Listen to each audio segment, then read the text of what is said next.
سلام، امیدوارم حالتون خوب باشه. بعد از چندین وقت بالاخره این ویدیویی که خیلی وقتی میخواستم رو گرفتم و اینجا. خب تو این ویدیو قراره 4 تا از کاراکترهای مورد علاقه‌مو بکشم و کمی هم از دلیل علایقم بهشون رو براتون بگم. خب دفتری که قراره توش اسکچامون رو بکشم، دفتری که من خیلی وقت میخواستمش و بالاخره دارمش. اصلا ببینید جلدش خیلی دوستش دارم. جلد کاغذاشم خیلی دوست دارم، خیلی خوبه و همش سعی میکنم کمتر توش چیزی بکشم تا زود تموم نشه. خب 2 تا از طراحی هامی که توش کشیدم و نشونتون بدم که میبینید کنتراست بالایی دارم و من خیلی کنتراست دوست دارم و این دفتر خیلی کمک میکنه که به این نتیجه برسم، یعنی به نتیجه دلخواهم برسم. من فعلا از اون گیره های دفتر نخریدم، پس گیره مورد علاقه‌مو استفاده میکنم که چه بهتر، ستاره هم هستش. خب رسیدیم به انتخاب رفرنس. دیدی که اول گتو بود، یعنی نباشه باید شک کرد. خب من این رفرنس رو انتخاب میکنم، دلیلش هم براتون بگم. چون میخوام از دلیل علاقه‌ام بگم، خیلی هیجانی اومد سراغم. خب چون اولین بار با این صحنه، با این نگاه، با این پوزخند لعنتیش جذب شدم و من فصل اولو که دیده بودم، انشالله که این اسپویل نیست براتون، فکر کنم دیگه خیلی جوجوتسو رو دیدن دیگه. ما تو فصل اول خود گتو رو ندیدیم و من اینو نمیدونستم. خب برای همین کسایی که مانگا رو خونده بودن خیلی دوستش داشتم مثلا و من میدیدم چقدر بهش علاقه دارن، اینطور بودم که آقا چیه گتو اینقدر براشون جذابه. تو فصل اول اونقدر مثلا یه شخصیتی نداشت که گفلی بزنی روش. بعد من یه ادیت دیدم، اون موقع سینمایش اومده بود ولی من سینمایشو ندیده بودم. بعد تو اون ادیت این صحنه اومد، این پوزخندش، یعنی این نگاهش، بعد من یهو ناخودآگاه بلند گفتم که لعنت بهت. و بعد به خودم اومدم دیدم مثلا یعنی چی، یهو چی شد برام مثلا، ولی بازم نرفتم سینمایی رو ببینم. خب فصل 2 اومد و ما با گتو آشنا شدیم. اصلا وای، من یه جور با گتو ارتباط گرفتم چون خودمم اون موقع تقریبا تو حال و هوای گتو بودم و به شدت درکش میکردم. خلاصه که خیلی عاشق همین چیزش شدم. بعد فهمیدم چرا اینقدر گفلیشن و هر بار که ازش ایدیت میدیدم یا ازش نقاشی میکشیدم این علاقه 10 برابر میشد. خب من اینم اضافه کنم، قرار اسکچ ها سریع باشن، تک تکشون تقریبا 10 دقیقه یا زیر 10 دقیقه بودن، ولی از اونجایی که نمیخوام ویدیو زیاد طولانی باشه جاهای قرار ویدیو رو به سرعت بذارم. همونطور که دیدید من از متد خاصی استفاده نکردم، فقط از یک قسمتی شروع کردم به کشیدن طرحم و جدیدا من با این روش بهتر میکشم، یعنی راحت ترم. یا من اینطورم که یهو با یه متد خاصی آشنا میشم یا مثلا یه متد قدیمی و شروع میکنم دوباره با اون کشیدم و میبینم که بازم با اون راحت ترم و جالبه. مثلا بعد 2-3 روز دوباره میخوام مثلا با همون متدی که مثلا جدیدن راحت بودم بکشم، دیگه نمیتونم بکشم و بعد برمیگردم یه متد دیگه استفاده میکنم. اینطوری کلا تغییر میکنه. یادآوری کنم که زود قضاوت نکنید لطفا. به هیچ عنوان نه طرح منو نه طرح خودتون رو کلا قضاوت نکنید تا تمام نشده. شما اصلا نمیتونید تصور کنید که مثلا جزئیاتی که قراره اضافه کنی یا سایه هایی که میان رو کلا تغییرش میدم و این مشکل خودم هم هست. گاهی مثلا طرحمو میکشم و خیلی زود قضاوتش میکنم، در حالی که گاهی هم میدونم که با اینکه مثلا برم جلوتر طرحم کلا تغییر میکنه و باید بهش اعتماد کنم. ولی خب میشه دیگه از این چیزا هممون داریم. ولی بازم گفتم یادآوری کنم.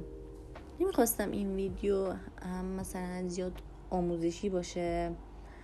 مثلا دوست داشتم یه ویدیویی داشته باشم تو یوتیوب که یه جوری باشه که مثلا انگار کنار همین و داریم مثلا اسکچ میزنیم با هم دیگه، مثلا حرف بزنیم یا وسطاش یه نکته هایی مثلا بگم. هر چقدر هم باشه، مثلا من آموزش هم نباشه، شما میتونید ازش چیزایی یاد بگیرید اگه دوست دارید. چون من خودمم وقتی خیلی قبلا یوتیوب میدیدم، زبان خودم اونقدرم قوی نبود، ولی فقط با نگاه کردن تو آموزش های نقاشی مثلا یوتیوب بازم چیزایی یاد میگرفتم و این دلیل نمیشه که مثلا بگی که زبانم قوی نیست، مثلا یه ویدیو تو یوتیوب ببینم، آموزش ببینم و چیزی یاد نمیگیرم. نه، این درست نیست. میگم که من با دیدن هم میشه یاد گرفت. ببینید و رو طرحتون کار کنید، انجامش بدید، اینا خیلی کمک میکنه.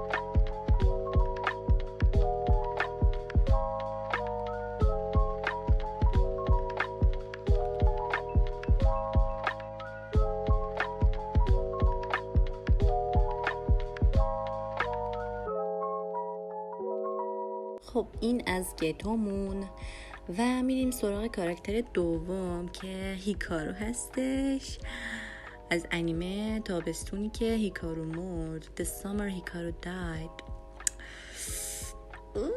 من باز هیجانی شدم. تازه من آروم هم شدم. قبلا وقتی از انیمه یا کاراکتر مورد علاقه میخواستم صحبت کنم به یه موجود دیگه ای تبدیل میشدم. خب کسایی که تو خدایا تو چنل تلگرامم هستن میدونن که من قبلا مثلا قبل اینکه انیمش بیاد مانگاشو تا نصف خوندم، یعنی داشتم میخوندم و چند تا هم ازشون اسکچ کشیده بودم. بعد وقتی فهمیدم قرار انیمشو درست کنن اینقدر ذوق کردم اصلا. یعنی وقتی مانگاشو میخوندم اینطوری بودم که چرا انیمه اینو نمیسازن، یعنی چرا یعنی نمیسازن، باید بسازن. و میگفتم که فکر نکنم اصلا یعنی میشه. بعد یهو که خبرش اومد اصلا شوک بودم. بعد دیگه ول کردم، مانگا رو خوندم. چون وقتی مانگا رو میخونی، مثلا من اینطورم که مانگا رو میخونم و اگه بدونم انیمش بیاد دیگه زیاد توجه به مانگاش نمیکنم، چون دوست دارم تو انیمه صحنه هایی ببینم که شوک بشم منم. درسته مثلا مانگاشو اگه خونده باشی مثل اتک مثلا بازم انیمشو ببینی بازم شوک میشی، ولی دوست دارم بازم یه مرموزی باشه برام، ندونم چه اتفاقی قراره بیفته. برای همین ادامهش ندادم و منتظر موندم که انیمش بیاد که اومده. خب من معمولاً به کاراکترهای مومشکی جذب میشم. این نمیدونم ناخودآگاهه یا کلا مومشکی دوست دارم به خاطر همینه، ولی این بار برعکس شد، من جذب هیکارو شدم. شخصیتش خیلی خوبه، خیلی دوستش دارم. اصلا یه جوره اگه بشناسید. با اینکه مثلا تو انیمه نمیخوام اسپویل، البته اسپویل هم نیست دیگه، این روشه، موضوعش اسمشه تابستونی که هیکارو مرد. هیکارو اصلی میمیره و یه موجود دیگه جسمشو میگیره و من این موضوع خیلی شبیه موضوع گوجو و گتوه. اصلا خیلی من به یادشون میافتم. مومشکی و موسفیدم مثلا انگار موضوعشون برعکسی شده و قشنگ انگار مثلا چطوری بگم دوران مثلا بچگی هم که نه، مثلا نوجوانیشونه. منو خیلی یادشون میندازه. اینم بیشتر باعث شد من برم سراغ این مانگا و دلیل اینکه این رفرنس و این صحنه‌شو انتخاب کردم اینه که با اینکه خودشو مثلا میگه که هیولاست و تو اون صحنه چون عصبی و احساساتی بود، غمگین بود، اون نفرینش از سمت مثلا یه سمت صورتش میزنه بیرون و مثلا این یکی سمت صورتش اشکاش مثلا سرازیر میشن. بخاطر این ترکیب خیلی خوب بود برام. اون صحنه‌شو خیلی دوست داشتم، برای همین خواستم اینو بکشم. خب رسیدیم به کاراکتر سوم، ناناچی از انیمه میدن بیس. چرا اینطوری گفته میشه نمیدونم یه جوره تلفظش. خلاصه من عاشق گفتن دلیل دیدن این انیمه و جوری که پیداش کردم. اصلا میخوام همه جا بگم چرا؟ چون من چندین سال پیش یه موزیک شانسی مثلا از یوتیوب شنیدم و به شدت جذبش شدم.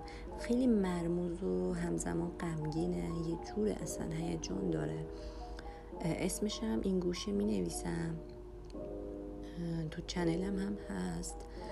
خب تقریبا اولای این موزیک یه دیالوگ انیمه‌ای هست و بعد فریاد اون دیالوگ، یعنی بعد فریاد اون دیالوگ قسمت جذاب موزیک شروع میشه و من به شدت دنبال اون انیمه بودم که تو این مثلا موزیک بود، ولی هیچ وقت پیداش نکردم و دیگه دنبالش نگشتم. و خب چند وقت پیش یکی همینطوری برام یه انیمه پیشنهاد داد و من زیاد با اون مدل گرافیک انیمه ارتباط نمیگیرم و ندیده بودم، با اینکه خیلی کیوت و زیبا بود. ولی مثلا با خودم گفتم فکر نکنم ببینمش، ولی اسم انیمه اسم همین موزیک بود و من از اون شخص پرسیدم که تو این انیمه شخصیتی هست به اسم میکی، چون تو اون موزیک اسم میکی رو فریاد میزد. بعد اونم گفت نه نیست و من گفتم بازم اون تیکه موزیک رو بهش بفرستم و خب فرستادم و اون اینطوری بود که آها میکی نه میتی، آره هستم چین شخصیتی. و من اصلا خیلی جدی دهنم باز موند، یه حس عجیبی داشت. ببینید حتی الانم هیجان میشم و خیلی خوشحال شدم و باورم نمیشد بعد چندین سال به این شکل پیداش کردم و گفتم نه دیگه حتما میبینم این انیمه رو و شروع کردم. و وقتی رسیدم به اون صحنه نمیدونم اصلا حسمو چطوری توضیح بدم، اون صحنه قشنگ منو داغون کرد. کل موضوع اون دو نفر یعنی میتی و ناناچی کلا منو نابود کرد. اصلا موضوعشون نکته ضعفم بود یه جورایی. خیلی غمگین شدم و ناامید نشدم از اینکه چرا اینقدر جذب این دیالوگ بودم و این آهنگینا. و همین آهنگ وای تو یکی از صحنه های میتی و ناناچی پخش شد و من اینطور بودم که خدایا اسم انیمه رو اسم موزیک بوده، حتی موزیک هم براشون بوده، یعنی بهشون متعلق بوده. وای من حسمو نمیتونم بگم. خلاصه تو اون دیالوگ میتی میگفت که اگه انسانیتمو از دست دادم لطفا روحمو با خودت برگردون و بعد ناناچی اسم میتی رو داد میزد. مثلا خیلی این داد زدنش تو موزیک اصلا خیلی برام غم و ترس منتقل میکرد. خلاصه من عاشق کاراکتر ناناچی شدم، خیلی دوست داشتنی، خیلی خاصه و برای همین خواستم تو این لیستم باشه. زیاد با این مدل طراحی کردن، اسکچ کشیدن آشنا نیستم. نمیدونم شبیه چیبی کشیدنه، فکر کنم همینطوری میگن و من زیاد نکشیدم. یعنی بیشتر تو کشیدن طرحهای کیوت احساس میکنم دست ندارم کلا و میخوام بیشتر تمرین کنم و بکشم. و خب اینو خیلی تلاش کردم که دقیقاً مثل ناناچی کیوت در بیاد. امیدوارم که اینطور شده باشه.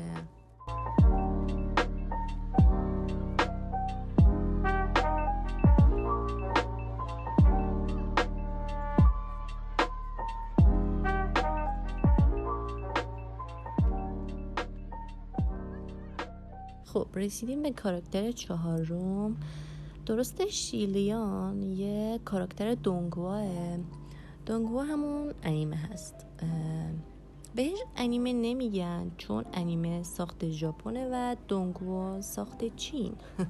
و شیلیان شخصیت اول یه ناول رمان چینیه که فکر کنم خیلی ها بشناسنش، حتی اگه مثلا نخونده باشن ندیده باشن هم مطمئنم فنارتی ازشون دیدن. خلاصه چرا یه شیلیان رو آوردم به این لیست؟ خب درسته خیلی دوستش دارم، ولی دلیلم اینه که من درسته کل ناول رو خوندم تو گوشی، ولی 2 جلد از کتابشو خریدم و خیلی ذوق دارم براشون و میدونم که حس و حال خوندن ناول تو مثلا با ورژن کتاب یه حس دیگه ای داره و به شدت منتظرم ناولی که جدیدن شروع کردم.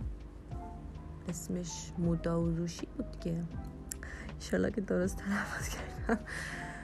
آره من چون وقتی نوبت میرسه به تلفظ، مخصوصا مثلا اینجا مثلا بگمش یه کوچولو هیجانی میشم و شاید اشتباهی تلفظ کنم. آره موداوزوشی رو میخوام بخونم، یعنی شروعش کردم، بعد اون حتما دوباره میرم از اول همینو بخونم که اسمش معجزه خدایان آسمانه. و بعد خرید کتابشون خب من دوباره رفتم تو حس و حالشون، برای همین تصمیم گرفتم شیلیان رو بکشم.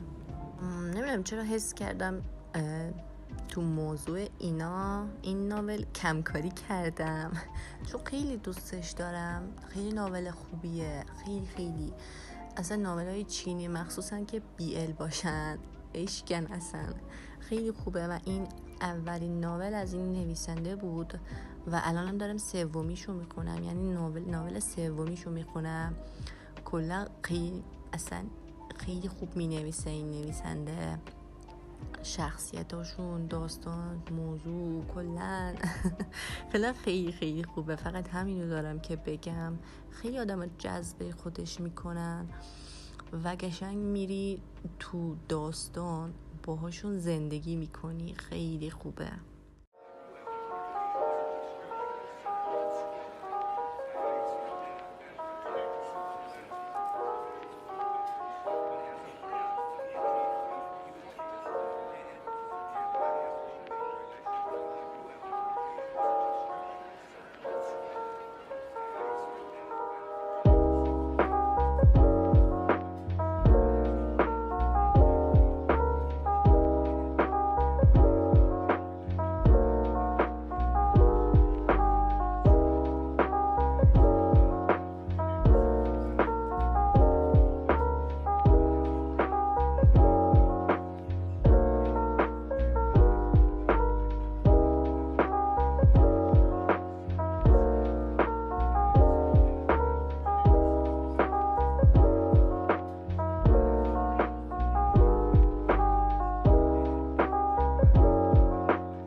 کاراکترامون رو تموم کردم و خب یه کوچولو احساس میکنم صفحه خیلی ساده شده، مثلا چند تا ستاره بهش اضافه میکنم.